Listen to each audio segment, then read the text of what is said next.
Hey, welcome back to another episode of the Hawk Vision Podcast. I am your host, Chuck Hawkins, here to help you shorten the learning curve on your way to greatness. Make sure that you like, share, and subscribe across all of these platforms, especially here on YouTube. More importantly, share this podcast with other visionaries just like you guys.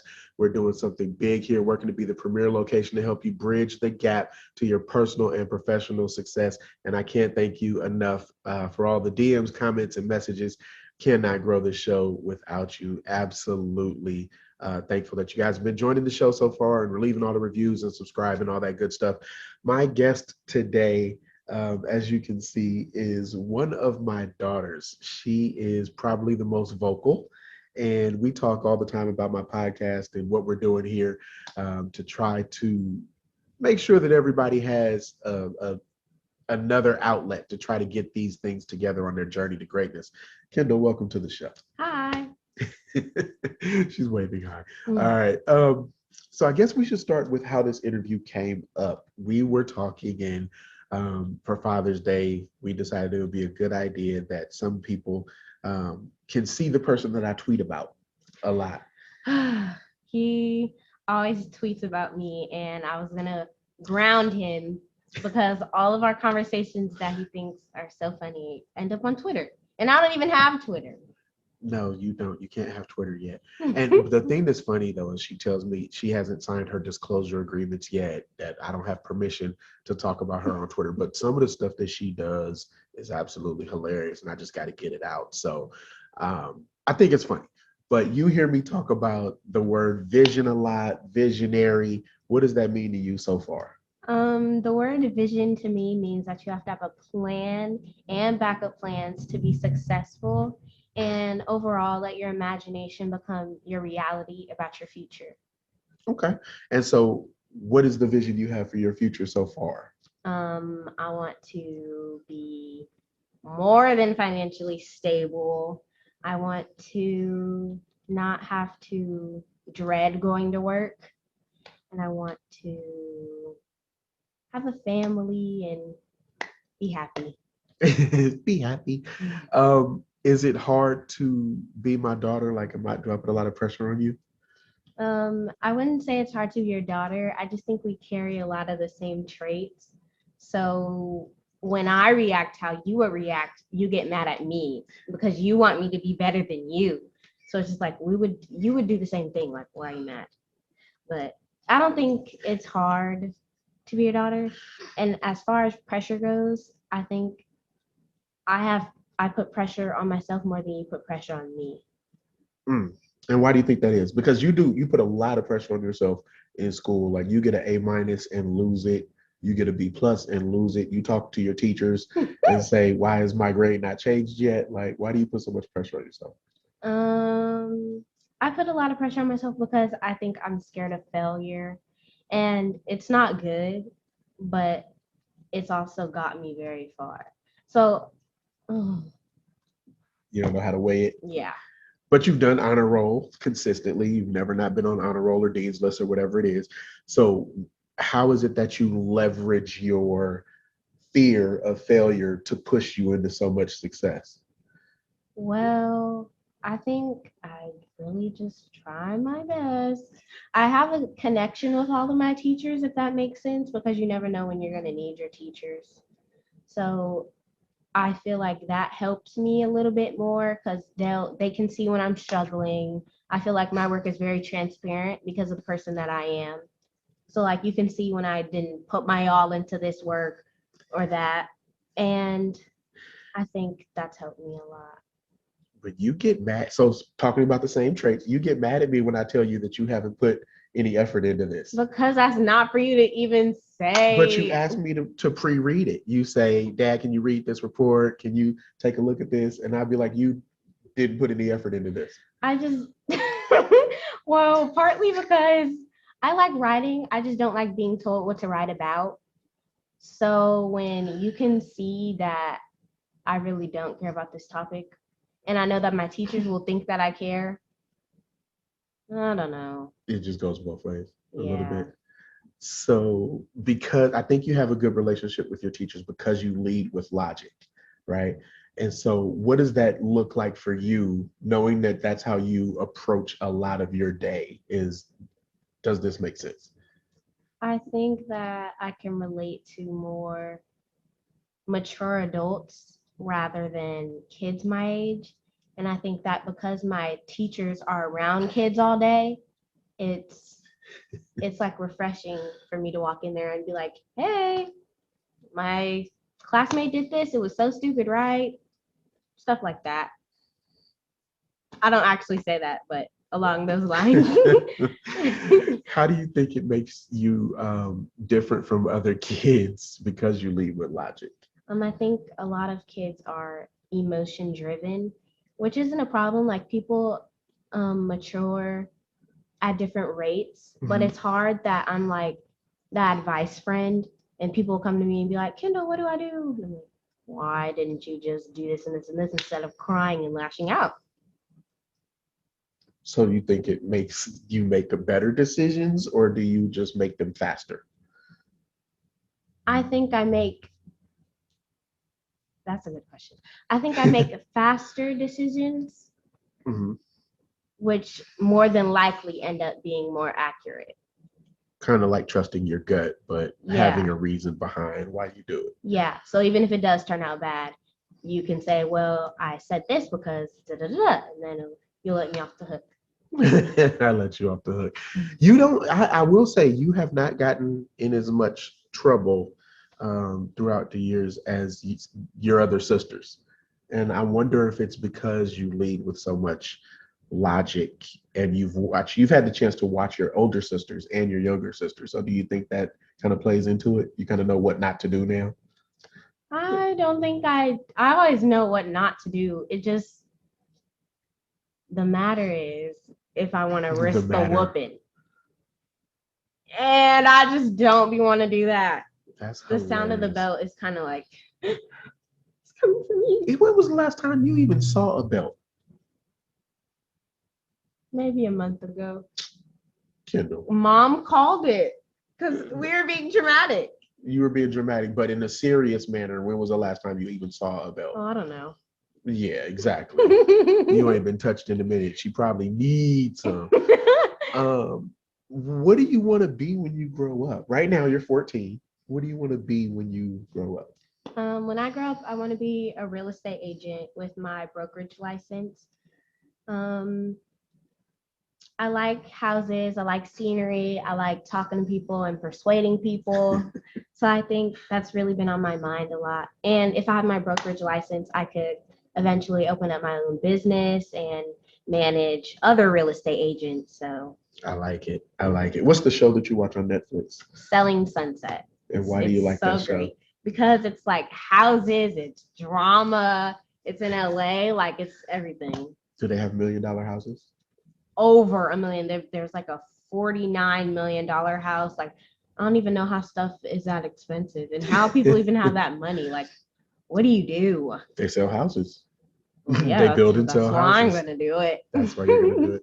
What's the funniest thing about me that you're not sure everyone else knows? My dad has done this like 6 times already this morning. Whenever I say something funny, you tend to be like, that's hilarious. And not laugh. And I just think it's really weird. Like, if it was funny, why didn't you laugh? But you also laugh at really weird things. So when you do laugh and it's not funny, it's backwards. It's really backwards. I do. I think I do that because, excuse me.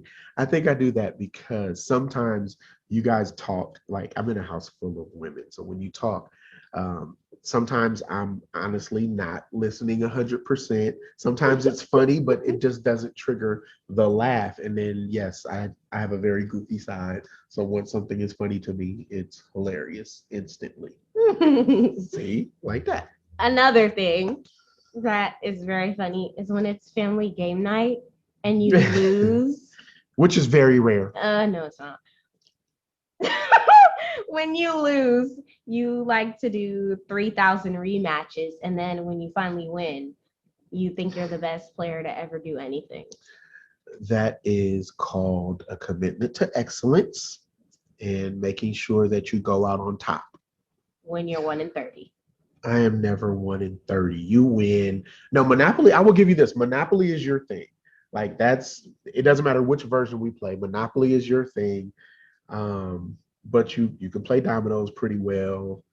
What else do we play? Uno. Uno. Uno is not my thing. So yes, you beat the brakes off of me in Uno. But Monopoly, I'll be having to make sure that you understand that I can really, if I pay attention, I can really put hands on you though. No. No. I'll be winning. We should have like a leaderboard. I'll be winning. Oh, that's a good idea. I'm smart.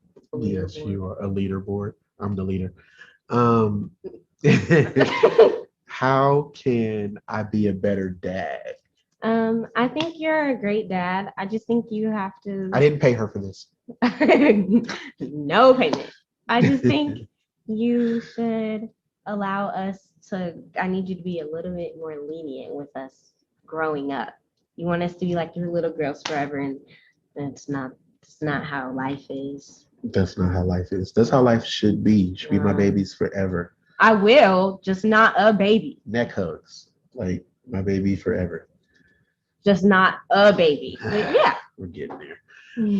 So you have a little sister, right? That looks up to you, loves you, wants to be you, all those things, right? But she's also very much her own person. What is it like to be the big sister in the house? Your other two obviously moved out by now, but what is it like to be the big sister in the house? It's good that she knows what her thing is. Like she's a really, really good artist. And like she comes to my room all the time to be like, Kendall, look at this. And I constantly say, that's good. It's hard when some personality traits from both of us are too different. So it's hard to find stuff we can meet in the middle with. But we both really like to sing. We do karaoke all the time. We probably yes, rack our parents' brains. But it's the only thing that's like hard is that she looks up to me because like one mistake, she could be like, you're the worst person ever. So it's like I just have to watch what I do and what I say. The pressure that you put on yourself in school, do you put on yourself day to day, like just in the house chores and all that other stuff? No. Why? Why doesn't it translate to chores? Because school is already 5 days a week. Like, I think that having 2 off days during the week is not the end of the world. It just depends on how I'm feeling. But shouldn't you want to fold clothes perfectly like you want to do schoolwork and sweep? That's the last thing I would do. In fact, there is a laundry basket in my room full of clothes that I've just been picking stuff out of.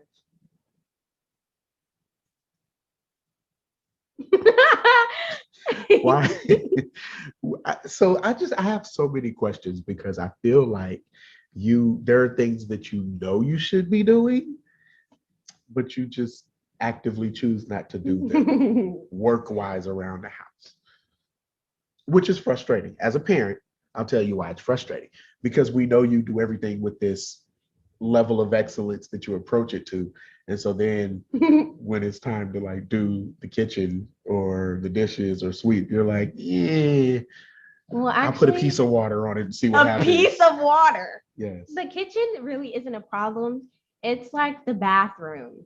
It's really actually the bathroom because my room is always clean. I just can't even live in a messy place, like a messy area.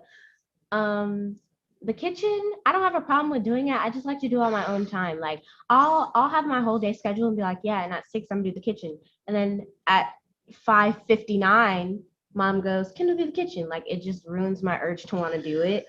I just don't think I like being told to do chores, and I'll just do it on my own. But you never do them when they're supposed to be done. Yes. So that's why we tell you. No, I have a deadline in my head and it matches with your deadline. It never matches. No. So what questions did you want to ask me? Okay, my question for you is what's the hardest part about having 4 daughters, especially when we were all together? Yeah. Um, I think the hardest part about having four daughters is that you all need something different from me. Um, me and you can joke around and go from music to business to, outlooks on life. Your older sisters, um, they have different needs. Some is emotional, some is logic, some is talk it through, and you guys all process information different. Kaden, her thing is hugs, right? She's what's the Frozen character? Olaf. She's Olaf, right? Her thing is hugs and all things Marvel, stuff like that. So everybody needs something different for me. Then plus your mom, and so for me, it's So 5 girls. 5 girls, right? And being pulled in 5 different directions for 5 different things. And those things also change all day. So it's hard to manage that and then, not go crazy with the other things that go on in my own head for business and for work. Yeah, that sounds stressful. Sorry. You think? Okay, so that kind of answers my next question. What's the most important thing you have to remember when talking to all of us and dealing with all of us? You know what? It's actually a different answer. So I can answer specifically what's different for all of you. For Kaden, it's making sure that she understands the answer is the answer, and we can kind of do why it's the answer later, or we can develop the answer and the thought process a little bit later because she's still so young.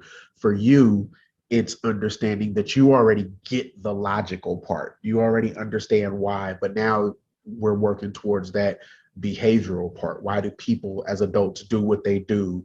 And whether there's a track record of success or not, they still do it. No, I agree. Yeah, so you have, those type of questions.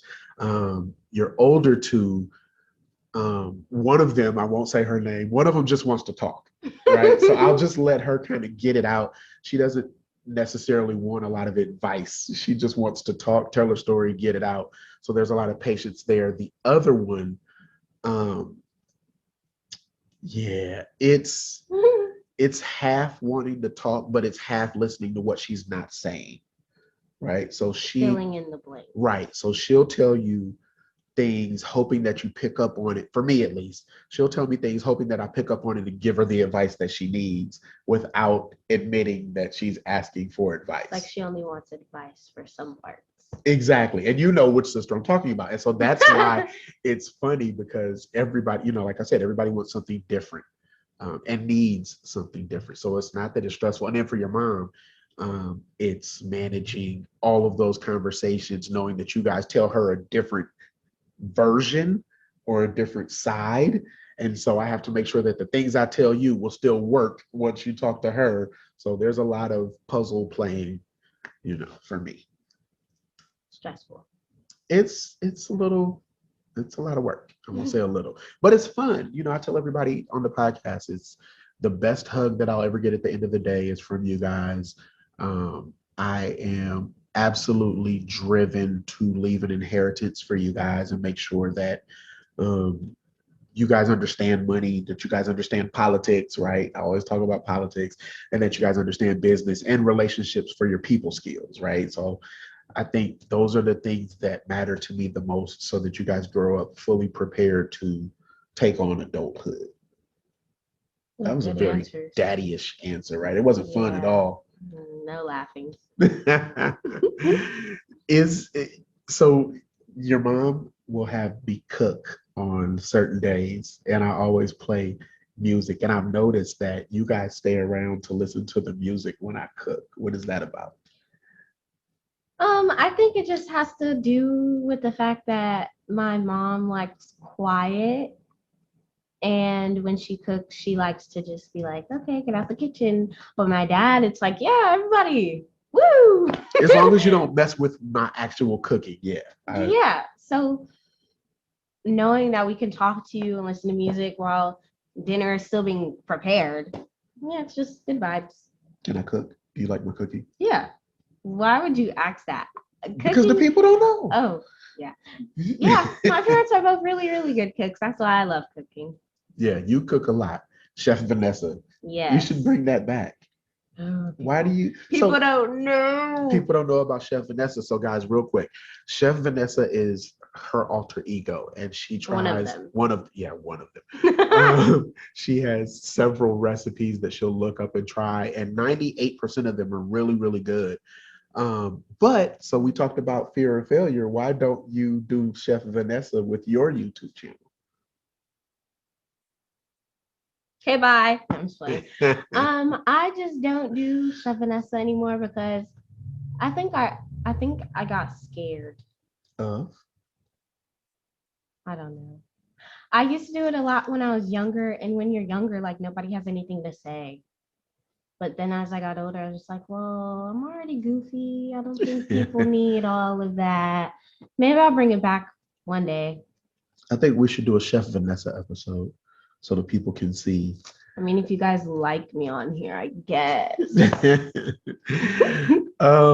Last couple of questions. What does the word belief mean to you? Belief.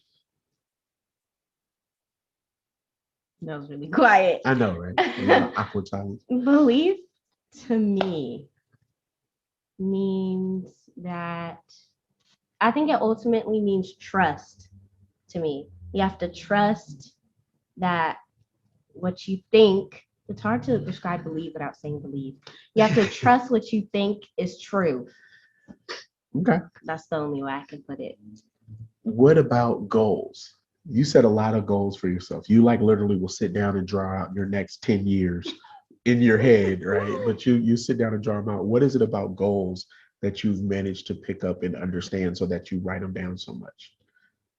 I think it's good to have a plan and know where you would like to end up. Even if it's not realistic, it's always good to envision where you want to see yourself, whether it's tomorrow, in a year, in 5 years. I think it's good to have a plan. So, because that makes you have a guideline.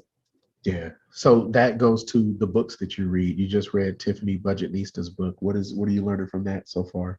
To track what you spend. I'm a big spender because I like everything.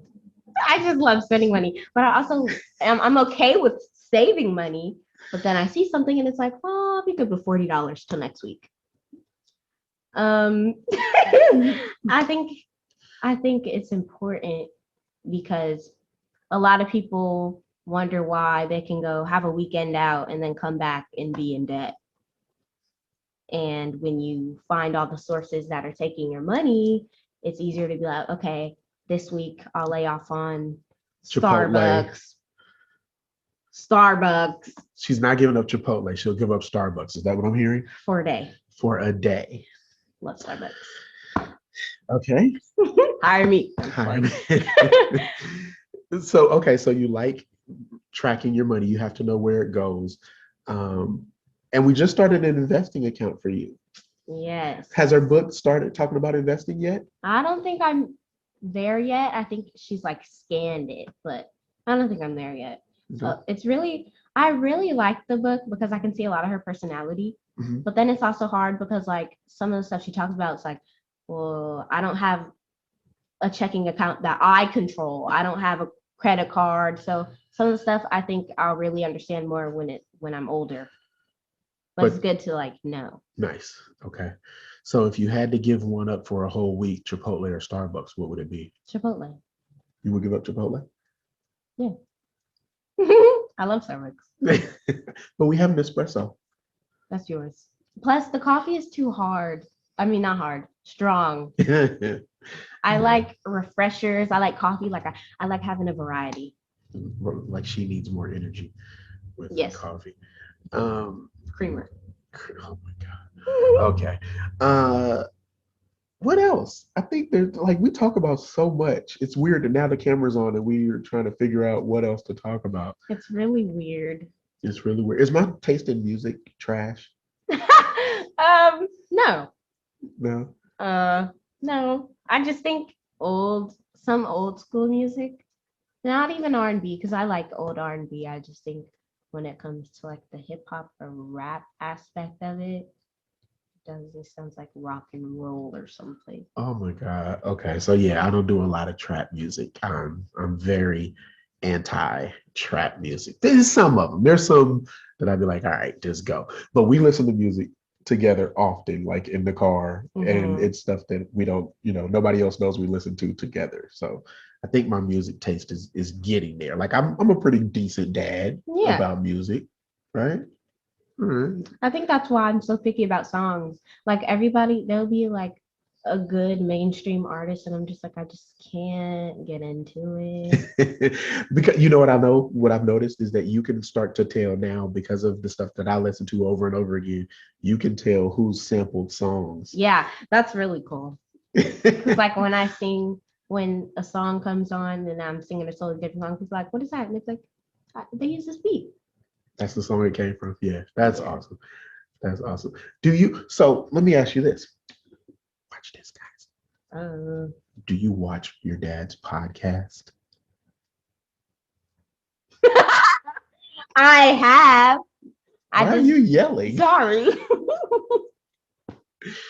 I have. I just don't watch all of them because I feel like I hear you when you record it. I hear you day to day talk about success, visionaries, not visions. You're Yeah. not psychic, but I'm not hallucinating. yeah, I hear about it all the time. So it's not like it kind of gets repetitive. But I do like to watch it to see the other people's point of view. Very fair. When I tell you guys to be great, like I tell all of you guys, like especially when you went it's for school in the morning or throughout the day or the weekend or when you're out with your mom shopping, spending money. You're not sorry. Um, but I tell you guys to be great. Does that get repetitive or do you understand why I say it every day? I do understand why you say it. I don't think you say it because you think we forgot. Like, yeah, be great today. Oh, right. I don't think it's nothing like that. I just think it's a constant reminder so that we'll always have something to remember from you. Yeah. And it's something that we'll never be able to say that you didn't tell us. That I didn't try to motivate, Mm-hmm. and push. Um, I will tell you this as a father, I think that dads put a lot of pressure on themselves to make sure that they are a good example, right? So there's like little nappy headed little dudes that think you're cute now. Um, Nappy headed, they don't have waves, nothing. It's just little dudes. Um, do you, but to that point, do you think that I, so far, have set a good example? Like I put a lot of pressure on myself, and we talked about it on Father's Day. Sometimes it's hard for me to be celebrated because I'm so busy trying to be better that it's hard for me. So how do you think I'm doing so far? That was like a lot of questions in one. It was. Am I a good dad so far? Yes, you're a great dad. I don't think there's anything I would change. Oh my God, I didn't pay her for that one either. That's funny. Well, listen, any more questions for me? No. No, because you know if you're thinking you could ask them anytime. Yeah, it's really weird sitting here. Well, ladies and gentlemen, my 14-year-old is officially over sitting here with me. You've been rocking with the great one, Kendall, and myself, Chuck Hawkins, here at the Hawk Vision Podcast for a special Father's Day edition. I hope this interview was informative. You guys get to kind of see the dynamics of the house, what's going on in my little world. I hope that we've added a smile to your day, but most importantly, that we've helped you shorten the learning curve on your journey to success and parenthood. Patreon support coming soon. So a lot of exciting exclusive content coming there. So if you want to support the show, you'll have that option. A lot of one-on-one questions will be answered and so much more. So like, share, subscribe across all of your social media platforms. Send in your messages and your guest suggestions. If we can make it work, we will absolutely line it up. I can't continue to grow the show without you, my visionaries. And I'm so appreciative that you gave us some time today. Kendall, thank you for joining the show. You're welcome. I will be back, hopefully. Kendall part 2.